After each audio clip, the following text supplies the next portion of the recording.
Hola, bienvenidos a una emisión más de Derecho a Disentir, espacio dedicado a las opiniones de jóvenes universitarios de diferentes disciplinas y escuelas, que pondrán sobre la mesa los temas que más le interesan a la sociedad. El tema del día de hoy es el derecho a la identidad de un menor nacido por inseminación artificial. Para hablar de este tema nos acompañan Brandon Acosta y Josué Mendoza, de Medicina del UNAM, Daniel Escobar, de Derecho de La Salle, Bernardo López, de Derecho de la Escuela Libre de Derecho, Ivy Guzmán, de Derecho de la Universidad Iberoamericana, Brian Bruce García, de Relaciones Internacionales del UNAM, Diana Oliva, de Derecho de la UAM y Isaí, de Filosofía de la UAM. Yo soy Jimena Jiménez. Comenzamos.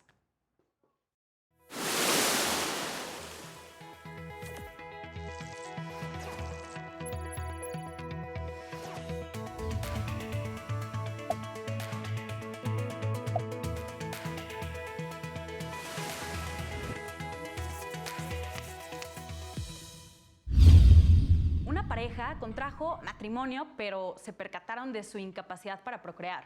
Por ello, la mujer se sometió a un tratamiento de inseminación artificial utilizando el semen de un donador anónimo. Al momento del nacimiento fue registrado legalmente como hijo de ambos del matrimonio.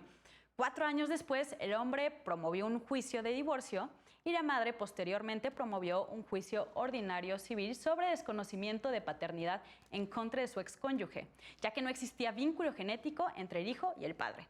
El juzgado familiar resolvió que, a pesar de haberse comprobado que no existía efectivamente dicho vínculo, el excónyuge debía considerarse como el progenitor, ya que mientras se encontraba en matrimonio con la madre, él mismo consintió el método de reproducción asistida. Quizá no expresamente, pero no se opuso, y su nombre constó en el acta de nacimiento, además de que en los años subsecuentes realizó los deberes paternales de cuidado. Después de varios juicios y actos procesales, el asunto recayó en la Suprema Corte. En esta sentencia de la primera sala se tocan temas que platicaremos en este programa, tales como técnicas de reproducción asistida, la voluntad procreacional de las personas, la filiación de los hijos nacidos a través de estos tipos de métodos, el interés superior de la niñez, el derecho a la identidad, entre otras cosas más. Para empezar y poner los temas sobre la mesa e ir desentrañando esta sentencia, primero debe quedar claro qué son este tipo de métodos de reproducción asistida. Entonces, ¿nos podrías platicar de qué consisten estos métodos? Bueno, estos métodos se utilizan para parejas que no pueden concebir a un niño. Algunas guías de práctica clínica dicen que es 1 año, otros dicen que 2. Y después de este tiempo de intentarlo con coito, sin condón, sin ningún... Antes tienen que haberlo intentado 1 año o 2. Sí, Ah, ok. 1 o 2 para decir que no se puede por vía natural y entonces se inician con los procedimientos. Y bueno, el más conocido es la fertilización in vitro y la otra es la inseminación artificial. Inseminación O sea, al final, primero hay que especificar qué es la fecundación, ¿no? O sea, empezando por ahí. La fecundación es la formación de un cigoto en el cual se une tanto un espermatozoide como un óvulo. El espermatozoide viniendo del padre, del varón, y el óvulo de la madre, ¿no? Entonces, cada uno tiene una información genética importante, mitad y mitad, 23 cromosomas, pares de cromosomas de uno, 23 pares de cromosomas del otro, para poder juntar y formar un embrión, que ese embrión va a formar un feto y ese feto va a ser, pues al final, un bebé. Entonces, esa fecundación normalmente ocurre por el acto sexual y es lo que comúnmente pasa, pero hay situaciones en las cuales no ocurre así. Por lo tanto, dice que de 1 a 2 años, pero es realmente porque la mamá no se da cuenta. O sea, se da cuenta de que pues no hay manera de tener hijos, ¿no? De que ya lo intentaron muchas veces y que pues no funciona. Entonces, cuando acude al ginecólogo y el ginecólogo es como, oye, ¿pero por qué no está pasando? Y es cuando implementan, bueno, primero se tiene que hacer un estudio para ver si la mamá es apta de este tipo de fecundación y se ve qué método es el que le podría funcionar, ¿no? En México se ocupan 4 tipos, que es la inducción a la ovulación, ahorita voy a especificar cada uno, la inseminación artificial, la fecundación in vitro y la inyección intracitoplasmática de espermatozoides, ¿no? Entonces, en el primer tipo, la inducción a la ovulación es básicamente, todos sabemos, bueno, ustedes como, bueno, todos en general sabemos, ¿no? Esperemos. Ustedes como mujeres, pero digo, todos sabemos que las mujeres tienen un ciclo menstrual y un ciclo sexual al mismo tiempo, ¿no? En el cual normalmente, digo normalmente porque nunca pasa así el 100% de los casos, dura 28 días, ¿no? En el cual A los 14 días hay una liberación, bueno, no a los 14, sino durante todo el ciclo, hay una liberación de hormonas, pero principalmente al día 14 ocurre lo que conocemos como ovulación, que es la liberación de un óvulo por parte de la mujer. Que es cuando se dice que son los días fértiles. Exacto, que es cuando se hace una ventana fértil, ¿no?, de la mujer. Ahora, como tal, la inducción a la ovulación es que yo, de esas hormonas, o que yo con medicamentos, yo induzca a esa mujer a que fomente más la ovulación y por lo tanto, pues ocurra o se intenta ocurrir una fecundación, ¿no? Ese sería en el primero de los casos. De hecho, es la primera situación que se genera para una ovulación. Si se ve que no funciona, entonces hay que buscar otros métodos alternativos, ¿no? Claramente eso involucra ciertos riesgos. No es, por ejemplo, una persona con ovario poliquístico en el cual hay un desajuste hormonal, yo no le puedo suministrar hormonas así porque sí, porque es peligroso. Y al contrario, yo puedo generar pólipos más grandes que pueden dañar a la paciente, ¿no? Entonces, ese sería en el primer caso. Si no funciona, pues será una inseminación artificial, en el cual esa inseminación artificial tiene dos tipos, que es homóloga y heteróloga, que justo en el caso de la paciente creo que es homóloga. Sí. Porque es del padre. No, es heteróloga. ¿Heteróloga? Sí, Okay. sí. Bueno, es heteróloga, bueno, especificando. Homóloga es que viene de la misma pareja, ¿no? O sea, que la pareja por masturbación da una proporción de semen, que ese semen va a ser utilizado para la fecundación. Ese semen claramente tiene un tratamiento específico para que se eliminen ciertas bacterias, ciertos leucocitos o ciertas células que tenga de más, ¿no? El espermatozoide. Bueno, el semen como tal. Y el otro, el heterólogo, es que una persona anónima dona sus espermatozoides para que sean utilizados como método para la fecundación. Ahora, esto tiene pros y contras. O sea, siempre hay indicaciones y contraindicaciones, ¿no? Las indicaciones absolutas, como tal, es pues que la pareja, por ejemplo, en el caso de la heteróloga, que es el caso de la paciente de este caso, pues es que el homólogo no puede, bueno, su semen no tiene las cualidades específicas para poder ocurrir la fecundación, que son enfermedades como tal del varón, como tal del semen, como tal del espermatozoide, que nosotros nos damos cuenta por un estudio que se llama espermatobioscopía, en el cual se estudia detalladamente cada espermatozoide y cuál es el problema que tiene. Y entonces aquí podemos determinar más cosas, o sea, por ejemplo, que la cantidad del espermatozoide, que sería cuando no hay una cantidad suficiente. La cantidad suficiente es arriba de 15 millones de espermatozoides por mililitro. Entonces, cuando es menor a eso, se conoce como oligospermia. La oligospermia tiene varias clasificaciones extras. Cuando hay fallas en la movilidad se llama astenospermia. Cuando hay fallas, cuando no se produce espermatozoides se llama azospermia. Y hay muchos tipos más, ¿no? Entonces, ese es otro tipo. La in vitro es que yo junte esas dos células, tanto el óvulo como el esperma. Es fuera del cuerpo de la mujer. Exacto. Yo los trato, claro, que esto es tratado anteriormente en un laboratorio, o sea, no es como que yo las junte así nomás. O sea, sí es de que yo tengo óvulos de la mujer, yo tengo espermatozoides, tanto ya sea de la pareja o de un anónimo, y entonces yo los junto, y entonces al juntarlos yo lo implanto en el endometrio de la paciente, porque sabemos que tiene un miometrio y un endometrio, ¿no? En donde está el útero, el ovario, anatomía femenina que creo que todos conocemos. Entonces, yo los implanto en el endometrio y al implementarlo en el endometrio, pues ocurre el crecimiento del feto, ¿no? Y en la inyección intracitoplasmática, ya para terminar, porque ya es suficiente, es que yo al óvulo, o sea, es todavía como más microscópico, en el cual yo al óvulo como tal, yo le estoy inyectando con muchos métodos de laboratorio parte del espermatozoide para que entonces ocurra la fecundación, pero lo estoy inyectando adentro adentro del óvulo para que esto después ocurra una fecundación in vitro, en la cual yo lo implanto. Claro, bueno, yo quisiera adelante, agregar Josué. algo, perdón, Todo lo que quieras. Es necesario aclarar que en México no está nada regulado esto. No. No existe efecto. una norma oficial mexicana, una guía de práctica clínica que especifique los pasos que debemos de hacer los que se dedican al sector salud, pero hubo un problema hace poquito tiempo de que la inseminación in vitro, la fertilización in vitro, ahí se agarra un óvulo y se pone en cultivo y ahí se empiezan a generar muchos óvulos. Y también se le mete el semen y el semen empieza a reproducirse porque se maneja en cultivo. Entonces se generaban muchos embriones. Uno de ellos lo metías en la madre y todos los demás que decían, ¿qué se hace con los demás, no?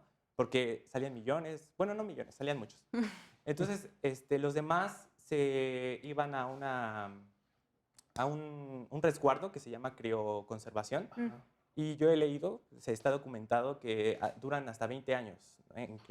En esa crioconservación. Que tienen que estar congelados y todo eso, ¿no? Entonces se decía mucho, bueno, ¿y qué pasa con esa persona?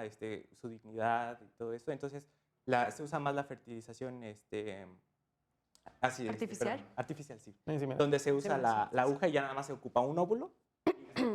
Y es directo. Ajá, y es directo, ya no desperdicias o ya no tienes que hacer la crioconservación de varios embriones. La crioconservación se hacía porque había muchos pacientes que también se hacen la vasectomía, ¿no? Entonces, lo que querían es que, por ejemplo, yo quiero tener un hijo en 10 años, entonces yo guardo mis espermas antes de que me haga la vasectomía, que la vasectomía es como tal cortar los conductos seminales para que pues no se pueda expulsar el semen, ¿no? Entonces, Claro. antes de que eso pase, pues yo guardo mi semen y lo permanezco para la posteridad, ¿no? Pero En 10 años para pero tener digo, es un tratamiento que, como me mencionó mi Josué, mi compañero, no está bien estratificado en México, no se hace en instituciones públicas. Bueno, sí se hace, pero tiene que ver primero un endocrinólogo, la situación hormonal de la paciente, se tiene que hacer tiene que ir un biólogo de la reproducción para poder determinar cuál es el método especial para este tipo de... ¿Las clínicas de salud pública realizan este tipo de métodos Sí. o es más común que se haga entre Es privados? mucho más, es muy caro. Claro.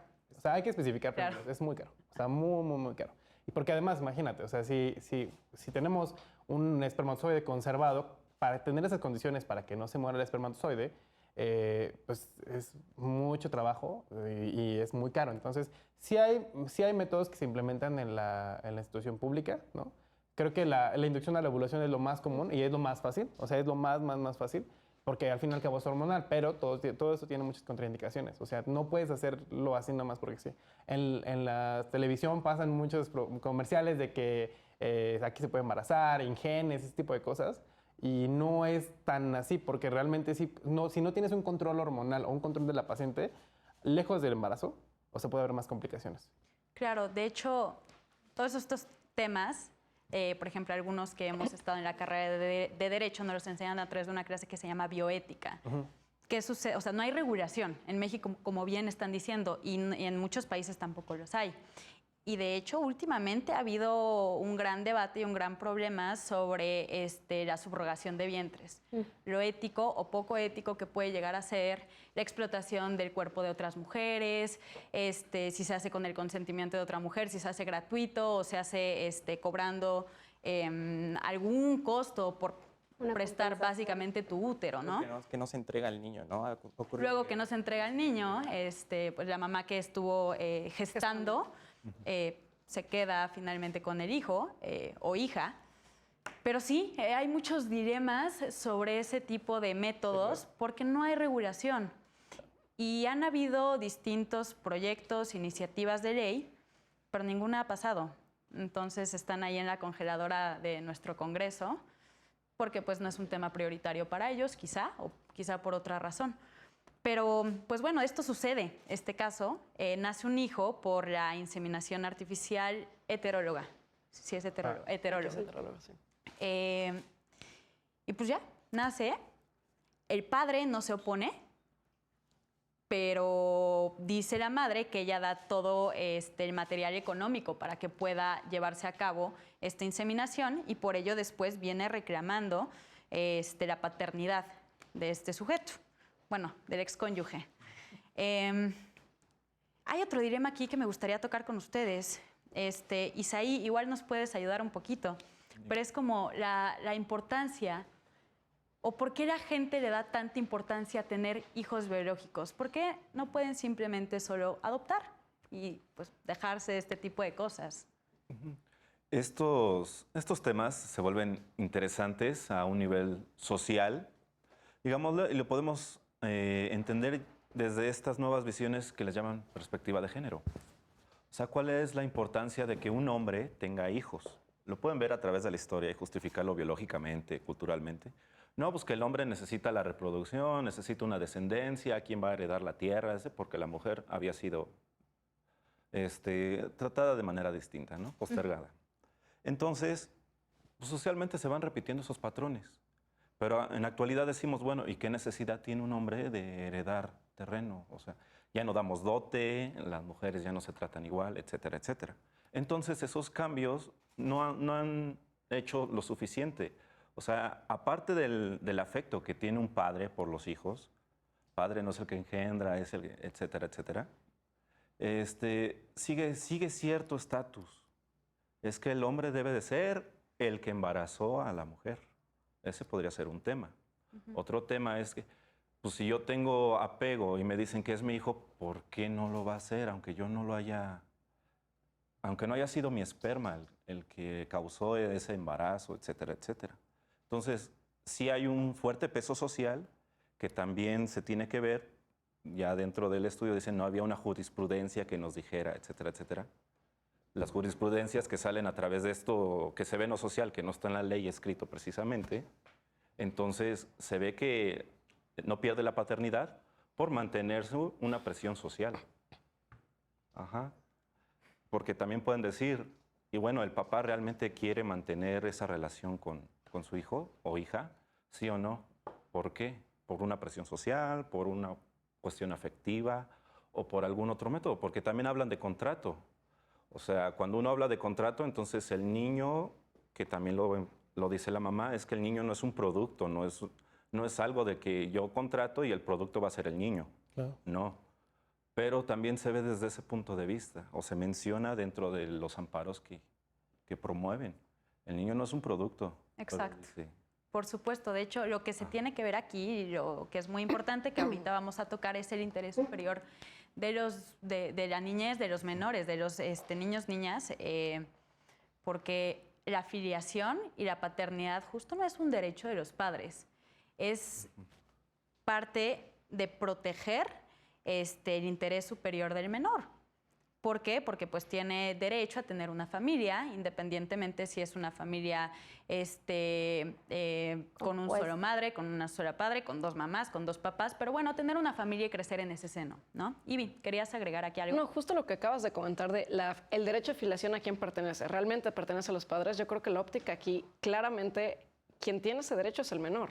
O sea, porque la postura del, en este caso, padre, que totalmente lo es, el consentimiento sí fue otorgado. El hecho de que no se haya puesto en términos del 1803 Código Civil puede ser expreso o tácito. El hecho, y el reconocimiento de los hijos, que es un acto unilateral y es irrevocable, totalmente es una demostración de que tenía toda la intención por el simple hecho de que le dio el apellido y que se presentó como su padre. Y que dio los cuidados. Y que dio todo el cuidado, toda la procuración respectiva, independientemente del acuerdo de divorcio, como hayan terminado esa pareja, que hayan querido invadir la esfera del menor, ya ser humano nacido con todos sus derechos ya nacido. Ahí ya estás afectando, no es un tema de que si nos ponemos de acuerdo o no nos ponemos de acuerdo por cómo nos hayamos regulado o no nos hayamos regulado, ya estás invadiendo la identidad del menor, ya estás invadiendo su fidelidad, su cosmovisión, cómo él ha crecido con esta figura paterna por una voluntad, un pleito, incluso unas ganas de afectar a la otra persona. Le estás dañando de una manera colateral y afectando toda una serie de derechos que van encaminados de todo su crecimiento. Y es como en qué momento un trato entre particulares ya está sobrepasando un derecho humano, ¿no? Por supuesto, completamente, y es lo que estaba pasando en este juicio hasta que pues, ya se le dio fin aquí en la Suprema Corte. Pero, Daniela, ¿qué opinas al respecto de todo esto de que nos estaba comentando Ivy, que también nos estaba comentando Isaí? Por un lado, primero, sobre esta necesidad de las personas de tener hijos biológicos. ¿Por qué no pueden tener hijos de otro tipo de formas como la adopción? Y también como esta actitud de los padres de quererse pues, adjudicar todos los derechos de filiación y dejando al niño pues, ahí volando en un juicio. ¿Qué opinas? Claro. Primero que nada, gracias por la invitación a tu Bienvenida. programa. Pues sí, como bien lo comentan, yo creo que es un problema social, meramente cultural. Lamentablemente, tenemos una sociedad todavía un tanto machista. Por lo tanto, pues muchos hombres aún siguen con la idea de, es que si no fue parte de mi semen o de mi esperma, no es mi hijo. Afortunadamente, la sociedad ha ido cambiando y ha ido evolucionando y muchos hombres dicen, bueno, yo quiero ser papá. O sea, independientemente si este niño contiene mis genes o no, yo quiero tener un hijo.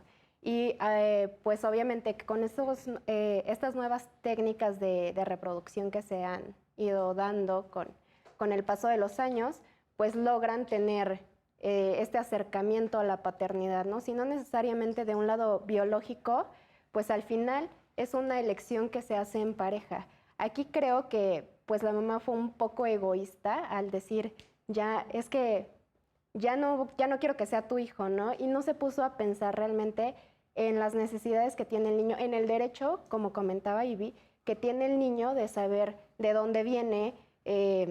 Todos tienen derecho a saber pues quién es su mamá, quién es su papá, y en este caso específicamente fue un acuerdo de voluntades, el decir, vamos a buscar este tipo de reproducción para poder formar una familia y tener un hijo, y pues el cónyuge estuvo completamente de acuerdo. Entonces, por lo tanto, de su papá, además que el Código Civil establece que un hijo nacido dentro de un matrimonio se presume que es del padre, ¿no? Claro. Entonces, aquí estoy completamente en desacuerdo en la idea de la mamá de decir, pues como ya nos divorciamos y como ya te volviste a casar, ya no quiero que sea tu hijo, ¿no? Creo que ahí fue por así decirlo, un capricho, un berrinche de la mamá de decir, estoy enojada, ya no quiero que sea su papá, pero pues al final, ¿qué iba a pasar? El niño, el bebé va creciendo y va a preguntar, ¿no? Y va a decir, pues yo tenía un papá, ¿por qué es mi papá y ahora ya no es mi papá, ¿no? Y entonces no se puso a pensar que eso al final iba a generar más dudas y a lo mejor ciertas inseguridades en el menor. Claro, creo que finalmente hubiera sido más fácil si hubiera reclamado solo la guardia y custodia. Exactamente. Pero bueno, se quiso ir más allá. Exactamente. Sí, justo como dices, hay una presunción de paternidad dentro del matrimonio. Así Porque es. bueno, de la madre pues no hay duda, de ahí nace, o sea, es Sí. evidente, ¿no? Pero pues muchos padres cuestionan si realmente es su hijo y por esto sucede esto de la presunción de la paternidad, ahí con unos plazos muy extraños en el Código Civil, después de que contrajeron matrimonio y después también cuántos Sí, días. incluso si hay un divorcio, el Código Civil, en este momento no recuerdo exactamente la cifra, pero el Código Civil te dice cuando 270 hay un- 270. 270 días y si hay un acceso de inseminación o algún método de reproducción asistida se asciende a 300. Exacto, o sea, cuando hay un divorcio o cuando el padre muere, o sea, tienen que pasar estos días, y si nace el bebé más bien si hubo un embarazo en este término, se presume que es de dicho cónyuge. Por supuesto. Hemos terminado con este primer bloque y estamos poniendo conceptos muy interesantes sobre la mesa y discutiéndolos. Vamos a regresar con un par de preguntas, pero se las diré regresando de este corte. Esto es Derecho a Disentir. Yo soy Jimena Jiménez y regresamos. Regresamos a este programa de Derecho a Disentir, donde estamos analizando una sentencia relevante, muy nueva de la Suprema Corte en cuanto a estos temas sobre el derecho a la identidad de niños nacidos a través de distintos métodos de reproducción asistida, en este caso por inseminación artificial. Diana, ¿quisieras comentarnos un poquito lo que toca la sentencia sobre el interés superior del menor? Claro. Bueno, el interés superior del menor es, en este caso de la sentencia, es que el juez va a velar los derechos del niño, o sea, todas las decisiones que se tome referente al niño van a ser como las primeras que se van a tomar por encima de los padres, ¿no? Bueno, aunque no es, de aquí del interés superior del niño, la sentencia también toma un punto relevante que es el derecho a la identidad. Aunque no es un derecho exclusivamente para los niños y las niñas, pero sí sí va a formar parte de su desarrollo a futuro, ¿no? Finalmente, bueno, en este desarrollo se podría decir que está el dinámico, donde su desarrollo va a ser el de cómo se va a ir desenvolviendo en su contexto, no sé si vive en un contexto de amor o en un contexto donde continuamente, no sé, quizás están discutiendo los padres o diferentes características que van, no sé, contribuyendo a su vida diaria. Y finalmente, el estático se podría decir que puede ser atributos y características que van, no sé, como el nombre, la nacionalidad y todo eso para determinar su personalidad. En efecto, tal cual como lo comentas, El derecho a la identidad no es un derecho en sí reconocido por la Constitución, o por lo menos no así expresamente, y tampoco por tratados internacionales. En ningún lado en la Convención Americana de Derechos Humanos lo menciona. Pero aún así, la interpretación jurisprudencial, no solamente de la Suprema Corte, sino también de la Corte Interamericana, ha sido que es un derecho complejo y un derecho derivado de otros, como el derecho al nombre, también a la protección de la familia.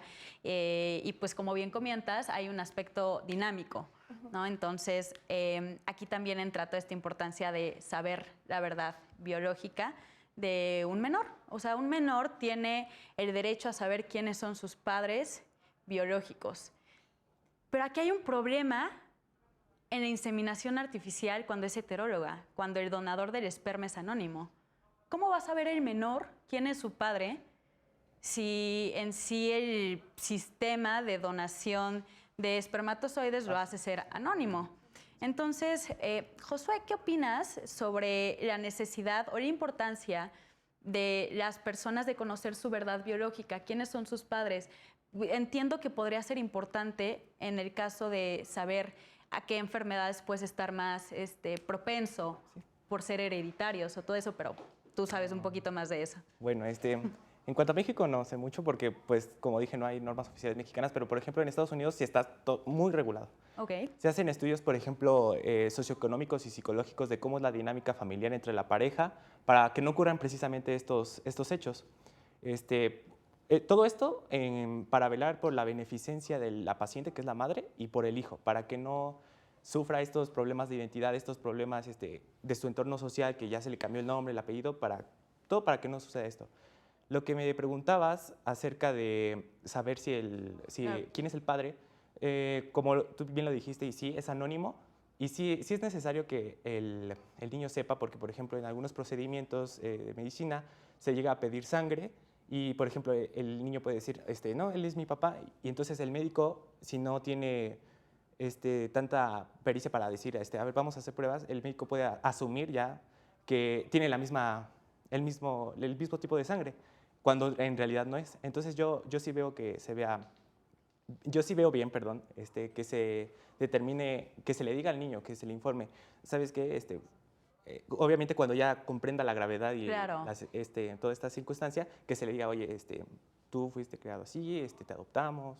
Completamente. Y eso no significa que se le va a dar la patria potestad o la filiación al donador del espermatozoide. Exacto. O del Ay, perdón, y entre las enfermedades okay, hay mucha disputa también. Por ejemplo, se le hace un estudio de ADN y se ve qué enfermedades puedan tener, por ejemplo, cáncer o algo así. Entonces, hay una parte de la sociedad que dice, tiene que ser manipulado ese ADN para que no tenga enfermedades. Okay. Todos lo veríamos bien. Pero hay otra parte que dice, no, ¿cómo se va a manipular ese ADN? Porque entonces vas a ser la raza perfecta. Vas a ser alguien que no tenga enfermedades, vas a ser... Como un pregenocidio. Exacto, como lo que quería no es hacer, cierto, es como broma. lo Estoy que quería hacer exagerando. Hitler, ¿no? O sea, si Hitler tuviera esta tecnología de manipulación genética, hubiera hecho su raza la perfecta. Pero entonces es este problema, o sea, Ok. se manipula el Problemas ADN. bioéticos, Exacto, justo. exacto. Se manipula para que no tenga esta enfermedad o no se manipula y se deja que se muera. Claro. Pero es complicado. O sea, sí suena muy idóneo, pero no sé. O sea, al menos aquí en México no se puede y en no. Estados Unidos está en experimentación. O sea, ¿por qué? Porque para empezar, bueno, la sangre, tipo de sangre, sí depende sí depende de eso, pero también, o sea, de que un buen médico, ¿no? O sea, porque al final cuando tú llegas, si llega un chocado, ¿no? Atropellado, ¿no? Perdió litros y litros de sangre y yo no sé claramente cuál es su tipo de sangre porque no tengo al familiar, el paciente está inconsciente, tengo que hacer algo, claramente con un examen de sangre yo puedo determinar, el químico puede determinar qué tipo de sangre es, independientemente de que esté familiar o no esté. Ahora, cuando vas a donar sangre en una institución pública, no solamente, o sea, hay un banco de sangre, ¿no? Entonces ese banco de sangre no es como de que si tú tienes tipo A y él tiene tipo A y si tú no tienes tipo A tú no donas, no, o sea, al final son una cantidad de donadores que te piden de acuerdo a lo que gasten. Claro. Y esa sangre que pierden en el banco, la estás regresando tú con los diferentes tipos de sangre que estás donando. Entonces, al final no es tanto así, o sea, porque el tipo de sangre sí lo puedes determinar fácil. O sea, es un examen sanguíneo rápido y en una hora ya puedes saber qué tipo de sangre es. Respecto a las enfermedades genéticas heredofamiliares, vamos a decirle heredofamiliares porque al fin y al cabo es la familia biológica. Sí hay un estudio también que se hace en México. O sea, hay estudios que hay la genética, sí, la parte genética de México, hace estudios que se llaman microarreglos, en el cual el DNA, ADN, como le queramos llamar, es una cadena, ¿no? Una cadena gigante de genes y de cromosomas. Que esos genes y cromosomas, si esa cadena yo la cortara por partes, podría analizar cada parte, ¿no? Podría analizar qué hay en cada cosa. Entonces, hay ciertos marcadores en cada gen, ¿no? Eso ya es un estudio muy avanzado, en el cual yo mediante un microarreglo puedo determinar qué codón, un codón es una partícula del gen. Entonces, qué parte de ese gen está activo. Entonces, puedo decir, este paciente, por ejemplo, es susceptible a la enfermedad de Parkinson. Este paciente es susceptible a la enfermedad de Adl, este paciente a la enfermedad de Addison o más cosas así, que son enfermedades muy raras, así 1 en 1.000.000. Entonces, que sí se puede determinar al final. O sea, independientemente de que sepas que es anónimo o no, igual el menor tiene el derecho, ¿no? De que su madre le comente, pues, quién es, ¿no? O sea, creo que es importante saberlo. Si bien es cierto, yo sí considero que el padre es el que engendra y no el biológico, en mi punto de vista. Sí creo que, o sea, así sin saber, por ejemplo, también hay muchas madres solteras en las cuales mediante inseminación in vitro, inseminación artificial, tienen a un niño. Claro. Entonces, pues igual un médico puede determinarlo. Entonces, por lo que nos dices, médicamente podemos prescindir de saber quién es nuestro padre. O sea, sí se pueden determinar como distintas cosas a través de estos estudios cosas. y exámenes. No todo. O sea, es que hay ciertas cosas que igual no sabes y que te vas a ir dando cuenta con la marcha, ¿no? O sea, porque conforme va creciendo el menor, te vas dando cuenta como de, esto no lo hubiera detectado hace unos meses, ¿no? Entonces, sí hay cosas así, pero sí las enfermedades al menos, algunas, no todas, sí las puedes determinar, porque hay enfermedades muy, muy, muy, muy raras, que son muy contados los casos en México. De hecho, es más en Estados Unidos que en México. Los estudios son en Estados Unidos y no en México. Sí. Entonces, sí las puedes determinar, ¿no? Claro. Pero no todo. Pero sí no necesitas de alguien, a eso es lo que iba, como para poderlo saber. Saber completamente. También, por ejemplo, hay 4 principios éticos en medicina. El de beneficencia, no maleficencia, autonomía y justicia. Entonces, si tú vas a hacer un procedimiento como el de este caso, de esta madre, tú tienes que asegurar la beneficencia de la madre y del producto. Se le llama producto, pero no es. O sea, en medicina se llama producto. Sí. Vendes y compras y vendes. Tú tienes que asegurar eso. Entonces, ¿cómo lo aseguras? Sí, haciendo un mapeo genético, como bien dice, muy costoso también. Y puedes determinar, oye, este semen no le conviene. Entonces, voy a escoger de lo mejorcito que hay para ponérselo. Pero igual, entonces, ¿qué estás haciendo con los demás? ¿Se van a tirar? ¿Qué pasa con esos fetos? ¿Se van a morir? ¿Quién los va a utilizar? ¿Cómo se van a utilizar? Eso es también dilema. Ahora, para la manipulación genética se necesita consentimiento informado de la persona. ¿Cómo le preguntas a un embrión, oye, ¿quieres que te manipulemos genéticamente para que no tengas esta enfermedad? No, además, no se puede. Estamos considerando ahorita del portador anónimo, ¿no? Pero no estamos considerando a la mamá. O sea, porque al final es mitad y mitad. Entonces, si hay un 50% de probabilidades de que tengas tal enfermedad por el padre, también hay un 50% de probabilidad de que la tengas por la madre. Así tú puedas modificar genéticamente al del padre, no significa que al 100% vayas a modificar de la madre. Al juntarlos, o sea, hablamos de que la cantidad de espermatozoides que hay en un semen es 15 millones de espermatozoides. Uno de esos va a penetrar el óvulo. Uno solo de esos va a penetrar. Hay una posibilidad mínima de que penetre el óvulo, ¿no? Entonces, hay casos en los que, por ejemplo, con el uso de hormonas se generan embarazos múltiples porque estás fomentando mal la ovulación. Bruce, ¿qué opinas de la sentencia? Yo creo que... Y de lo que hemos comentado. Al final, y creo que en relación con todo lo que han comentado mis compañeros, pues la resolución fue la correcta, porque pues desde una primera instancia que se llevó como el caso, se dio una respuesta correcta y se siguió. O sea, más que nada fue como esta revisión de toda la información y tener una actualización de las cosas en general, de poder tener como el punto de vista de la madre sobre, no, pues sí, yo quiero realizar esto porque también tiene la posibilidad de que tenga la información sobre su padre biológico y un sinfín de información extra, pero justamente por cuestiones como pues la vinculación que se dio desde un momento de que ambos aceptaron o que mínimo el padre no dio como una negativa, porque si no mal me equivoco, por ejemplo, en el caso de que se realice este procedimiento pero que el padre no dé pues un consentimiento, sí puede haber como pues otra situación muy diferente. Claro, sí puede reclamar ahí la paternidad. Ajá, pero en este caso pues no fue así. Entonces pues todas las resoluciones que se fueron dando a través pues, del caso fueron pues las correctas y pues todo para prevenir que pues el hijo tuviera algún daño, poner encima el interés del niño, porque creo que desde el simple hecho de tener esta afiliación por los dos padres se generan muchas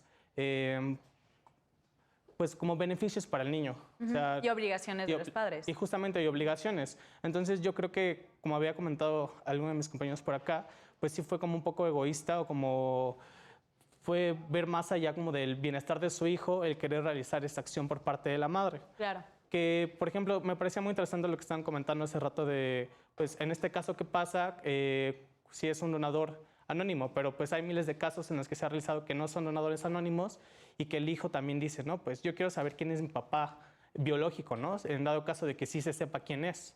O en el caso de que habíamos comentado al principio sobre lo que mal suelen llamar como vientre de alquiler, ¿no? Claro. Pues no, yo también me quiero quedar con el hijo o no, o sea, ella es realmente tu mamá porque, bueno, tu madre de gestación, por así decirlo. Entonces, son como casos muy complejos y que debido a la regulación o falta de regulación en México, también pues se han complicado más.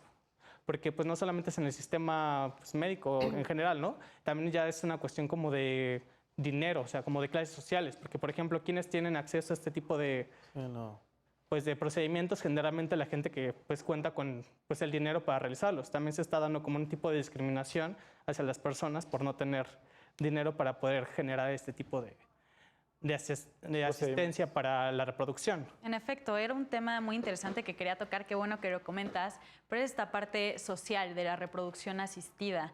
Isaí, a ver, igual si nos puedes dar un poco tu opinión al respecto, pero sí, justo las personas que pueden pagar el procedimiento, que es muy caro, pueden acceder a él y son los únicos que en sí podrían tener derecho a tener hijos biológicos si no es de la forma natural. ¿Qué sucede ante este tipo de casos? ¿Qué opinas?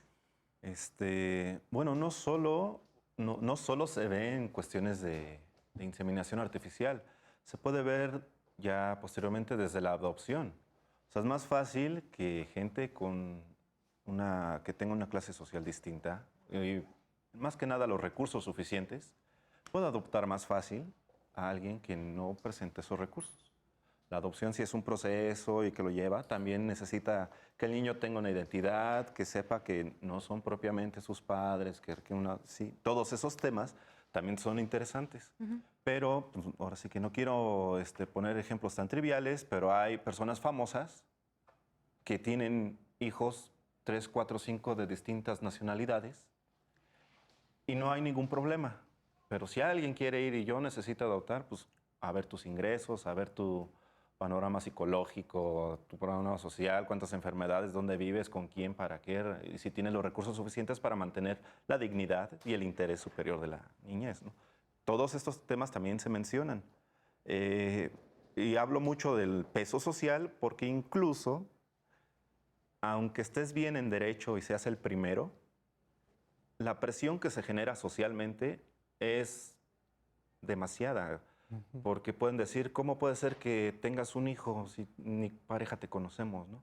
Es adoptado. ¿Y cuándo le vas a decir? ¿Y cuándo se va a enterar? ¿Y cómo vas? Y discriminación de la misma familia. Como no lo sienten de su sangre, pues aíslan un poquito a los menores, ¿no? Sí, Finalmente. por eso les digo que sí están todas estas pretensiones. Por ejemplo, la misma familia que acepte o no estos temas de modificación genética o a nivel ADN. Bueno, y yo lanzo una pregunta ya medio filosófica. Bueno, ¿y cuál es el ser humano perfecto, no? Que sus dos oídos oigan, que sus ojos vean. Y pues sí, ¿no? ¿Qué lo hace más o menos imperfecto a otro ser humano? No, por ejemplo, yo creo que es muy importante lo que está diciendo y además, retomando como en otro tema, por ejemplo, desde niños o ya como siendo casi adolescentes, le cuesta como mucho a veces a nuestros padres y hasta las instituciones públicas enseñarnos sobre reproducción o temas sexuales. O sea, sigue siendo un tabú increíble, desafortunadamente. Entonces, si apenas muchas personas conocen cómo son las formas de reproducción, las formas de cuidarse ante alguna infección de transmisión sexual o prevenir un embarazo, planificación familiar, etcétera. Entonces, conocer bien este tipo de procedimientos y todavía, bueno, por lo que comentábamos sobre cuestiones sociales, llevarlos a cabo. Entonces, también, o sea, toda esa cuestión social, carga social sobre lo que implica tener sexo y todavía lo que implica tener un hijo biológico, que es lo único que se conoce o lo que te suelen como inculcar que tienes que tener, pues sí es como bastante difícil, porque por ejemplo, suele pasar mucho que las personas que llegan a tener como este tipo de adopciones, si no es un hijo que se parece, siempre o sea, es como, ¿en serio son tus papás? No se parece nada, o sea, y no necesariamente una adopción. Luego puede llegar a morir tu padre o tus dos padres y pues te quedas con tus tíos, con tu abuelita, lo que sea, y es como de, ¿y por qué estás con ellos? O sea, si no es tu familia natural, aunque no necesariamente sea por adopción o otro tipo, se hace este tipo de discriminación. Claro, que es esta concepción de la que hemos hablado en distintos programas sobre la familia mexicana, ¿no? La heteronormatividad, ¿no? Papá, mamá, el hijo, y pues sí están los abuelos y todo eso, pero pues quienes están más cercanos y más directos, pues es tu papá, tu mamá, tus hermanos. Y pues ya después si se rompe tantito ese esquema, a la gente le causa ruido. Entonces es un problema social un cuanto interesante. Bernardo, cuéntanos qué opinas sobre esto que hemos estado comentando. Participas, nos vamos a corte y después regresamos con lo que habíamos comentado de la voluntad, pero mientras, si quieres, vamos platicando de qué opinas al respecto. Muy bien. Retomo mucho lo que dijo mi compañero Josué respecto a que no existe regulación suficiente en México respecto a la fecundación asistida. El problema en caso de que este precedente hubiese determinado que sí está mal regulado en el Código Civil para el Distrito Federal la gestación, digo que es la fecundación in vitro, entonces se estaría dañando la única regulación que se tiene aquí en la Ciudad de México al respecto.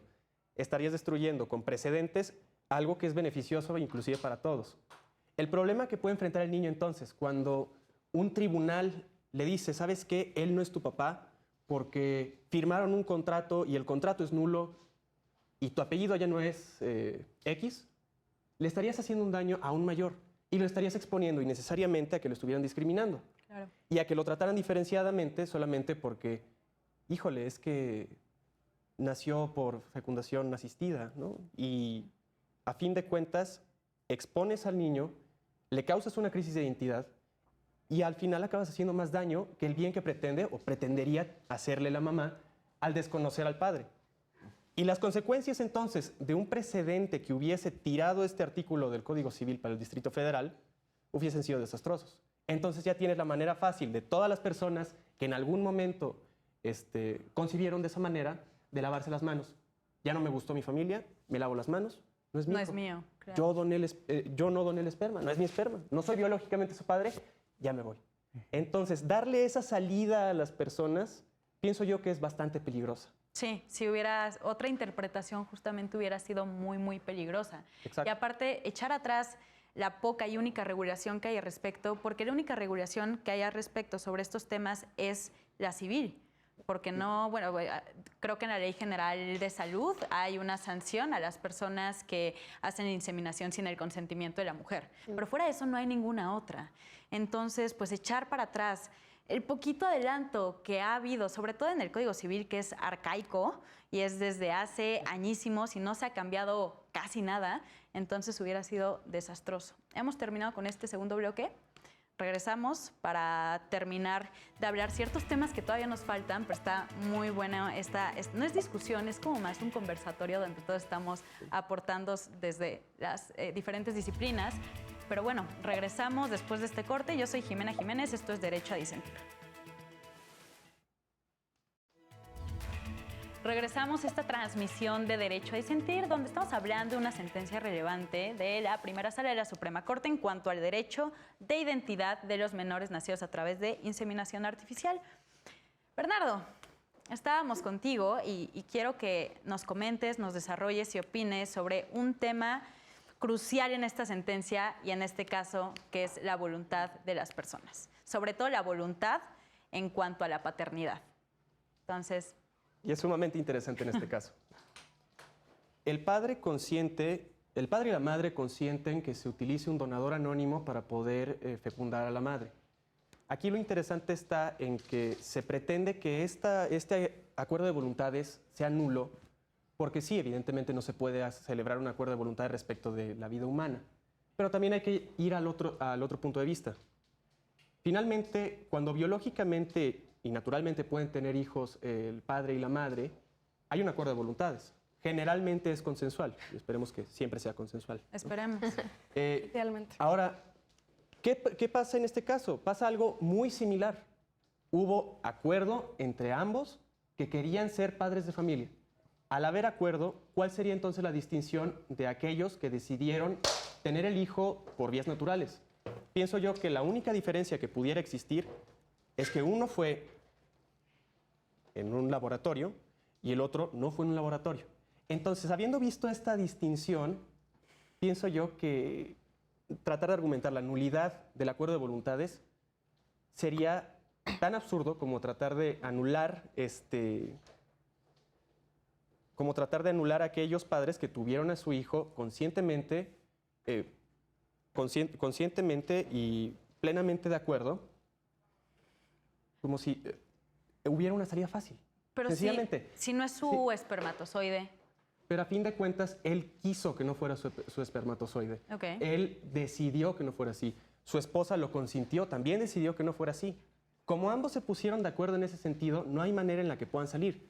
Y ahora bien, suponiendo que fuera nulo este acuerdo de voluntades, ¿qué es lo que sucede cuando ambos van al registro civil y le ponen los apellidos de ambos al niño? Es un reconocimiento. Ya no hay vuelta para atrás. Es un reconocimiento. Exactamente, ya es el reconocimiento expreso.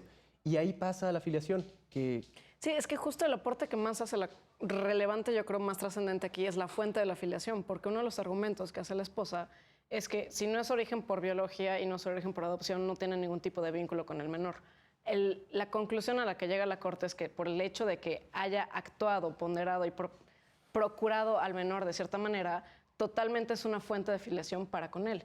Y lo que habías mencionado, justo de que no está tan regulado, que es cierto, también creo que hay que ver un conflicto de género que no estamos tratando del 293. Si tú lees el 293, dice, y la persona que no tenga la voluntad procreacional no tiene ningún tipo de vínculo. ¿Qué tal si piénsalo en un país tan machista como es México, cualquier individuo va a decir, pues yo no tenía la voluntad procreacional de embarazarla, ella me pidió que yo la embarazara y yo no quiero hacerme responsable. salía O sea, fácil. tiene un doble filo muy fuerte ese artículo. Entonces tiene que haber una regulación mucho más específica, porque está excelente que la Corte haya dado adquisición de otra forma de filiación, porque ya es un proceso como concientizado. Pero también tiene que poner esta parte de a quién sí estás dejando que sí sea, a quién estás dejando que no sea, porque se va a usar y se va a usar en un país como llega a ser este. Y creo que nadie lo había visto así. Además sería algo súper complicado, porque si nos fuéramos también por el lado de la adopción, entonces adoptas a un niño, se vuelve parte de tu familia, te vuelves su papá, su mamá, y llega un momento en que deciden ya no estar juntos, se divorcian, y entonces ¿qué?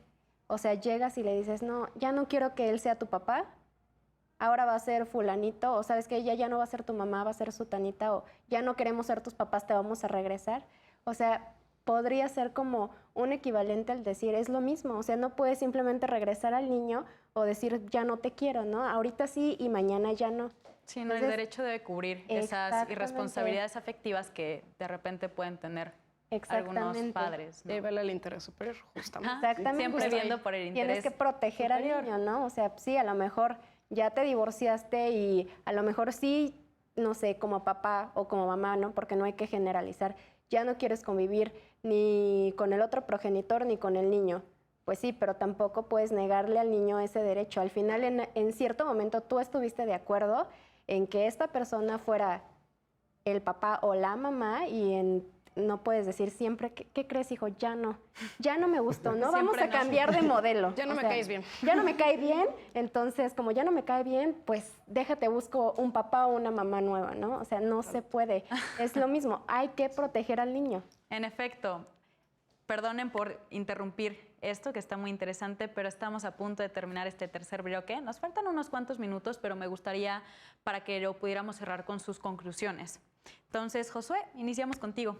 Bueno, yo concluyo que porque bueno, el artículo 4 dice que todos tenemos derecho a saber cuántos hijos tener, ¿no? Entonces, si una madre por extirpación de útero ya no puede tener, ¿cómo ejerce ese derecho? Entonces, sí, necesitamos una norma oficial mexicana que regule muy altamente esto y también estudios socioeconómicos, psicológicos de la dinámica familiar para analizar si el padre de verdad se va a hacer cargo de esto y no sucedan estos problemas a futuro. Y bueno, esa es mi conclusión, que se haga una normatividad muy específica como las guías de práctica clínica, norma oficial mexicana. Sí, claro. Y más allá de normas oficiales mexicanas, que sí, igual que se quede asentado en una ley que regule todas estas técnicas de reproducción asistida, porque hay varias cuestiones que se van a quedar al aire. Digo, porque normativamente hablando, la norma oficial mexicana, pues sí regula a todos los que pueden estarnos en la práctica médica y hacer este tipo de métodos, pero si está en una ley estaría muchísimo mejor porque pues ya sería vinculante, sobre todo si fuera una ley general, estaría buenísimo, la neta. Pero bueno, Diana. Bueno, que la decisión que la madre quería tomar respecto a a que ya no quería que perdiera la paternidad del padre, finalmente fue un acto egoísta, ¿no? Y un acto de capricho. Fue como de, a ver, vamos a ver quién gana más, si tú o yo, porque tú no eres padre biológico. Y pues me gustó la resolución que emitió la Corte porque finalmente se basó en el interés superior del menor, ¿no? Y en sus derechos que él tiene como ciudadano. Por supuesto. Muchas gracias, Diana. Daniel. Yo creo que es muy triste pensar en que una mujer pueda querer algo así para su hijo, ¿no?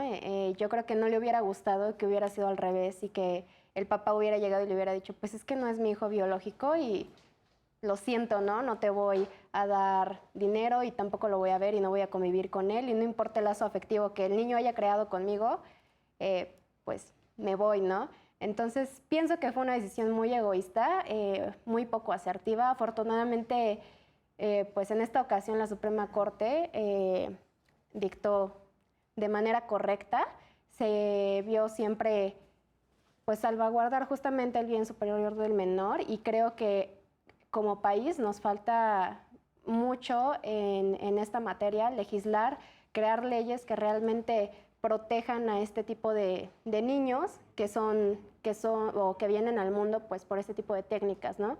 Porque al final, pues al ser algo sui generis, se queda en el vacío, ¿no? Y es como, bueno, ¿cómo voy a legislarlo, ¿no? ¿Cómo voy a tomar una decisión si no tengo un precedente? Entonces, creo que es eso, nos falta mucho en cuestión legal. Muchísimo. Muchas gracias, Daniela. ¿Isaí? Bueno, yo, entiéndanme un poco, voy a decir, pues más casos como estos. ¿Por qué? Es que mientras más casos, pues vamos a llegar ya a una legislación mejor, ¿no? Más certidumbre. Ajá, claro. van a ocurrir, no, es que siempre ha habido cisnes blancos y hay uno negro, ay, pues ya hay que crear leyes para cisnes negros. No, todos los cisnes son parejos, ¿no? Todas esas diferencias. No estoy diciendo que sufran, que vean que la vida se viene... No. Todos estos casos nos pueden ayudar a llegar a... Por ejemplo, por lo menos para generar esta plática, nos ha servido. Pero si hubiera más casos, hubiéramos dicho la jurisprudencia tal, la ley tal, la actuaria tal, los médicos no sé qué. Bueno, ya podemos generar algo. Por eso digo, que sigan ocurriendo, pero para eso también hay que cambiar muchas cosas. Oye, es que eres creación artificial. Bueno, te sirve de chiste, pero incluso esos chistes son bastante ofensivos, ¿no? Hirientes, dañinos. Entonces, que hay que empezar a cambiar, bueno, nuestra forma de ver esas cosas. Porque si ocurre un caso así, es decir, eres su hijo, no eres un hijo artificial, eres su hijo, ¿no? Así es, muchas gracias, Isaí. ¿Bernardo? Sí, los hijos no son trofeos, a fin de cuentas. Entonces, la Corte al tomar este fallo, claramente dice, a ver, aquí el importante no es la mamá que está diciendo que recibió una donación de esperma. Aquí el importante es el niño y cómo se va a ver afectado por nuestra decisión. Claro. Al contemplar esto y al saber, entonces, que evidentemente un niño no es un trofeo, se puede partir para una correcta impartición de justicia familiar, que yo creo que hace mucha falta en este país. Muchísima, como también la regulación, justicia también. Entonces, gracias, Bernardo. Bruce.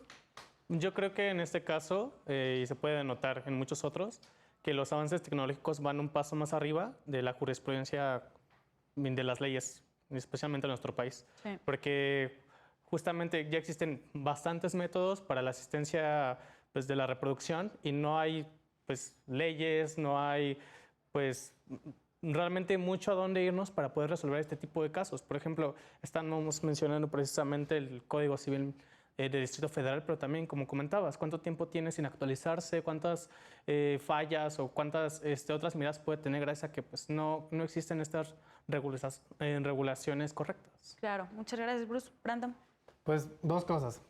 Primera, hay que primero cerciorarnos de que el método de reproducción asistida sea el correcto. Creo que sí, la regulación es muy mala y no nos podemos dejar engañar por cualquier médico que según sabe hacer este tipo de cosas. Hay un área de la endocrinología que se encarga de la biología de la reproducción, entonces es ideal buscar a alguien especialista realmente con una cédula profesional que certifique que es un especialista en esa área para poder confiar en eso. Y también que la reproducción asistida no es solo la solución para tener hijos, la adopción también es una parte muy importante del país que creo que es algo que deberíamos trabajar más porque hay muchos niños que merecen una familia y que desafortunadamente no la tienen. Entonces, y no solamente aplica para la comunidad normal, sino, bueno, no normal, sino como la general, sino también creo que, por ejemplo, la comunidad LGBT también tendría muchos derechos para poder para la adopción y que creo que a lo mejor no se ha trabajado lo suficiente. Sí se ha empezado a trabajar, pero no lo suficiente como para poder hacer que eso sea más común en la población. Claro, gracias, Brandon. Y a mí, como conclusión final, creo que la Corte hace bien al tener un cierto precedente respecto a la regulación de estos tipos de inseminación y fecundación in vitro, al crear la filiación y siempre en protección al menor, porque ya lo reconocen como fuente, no exclusivamente de que si es adopción o que si es sanguíneo, te reconozco a ti inseminación artificial como manera de, y siempre estoy velando por el derecho de la filiación del menor, no exclusivamente a ti, porque él va primero, Claro. o ella.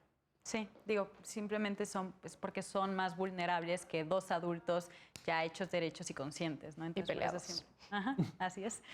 Entonces, siempre por eso velar por el interés superior del menor. Me dio mucho gusto tenerlos en este programa. La verdad estuvo muy nutrido, muy rico en cuanto al contenido y las distintas perspectivas desde las disciplinas de cada uno de ustedes. De nuevo, muchísimas gracias por estar aquí. Yo soy Jimena Jiménez. Hablamos sobre el derecho a la identidad y muchos otros más derechos en cuanto a la inseminación artificial y también otros métodos de reproducción asistida. Pero bueno, este programa ha terminado. Yo soy Jimena Jiménez, tal como ya se los dije, y esto es Derecho a Disentir. Nos vemos a la próxima.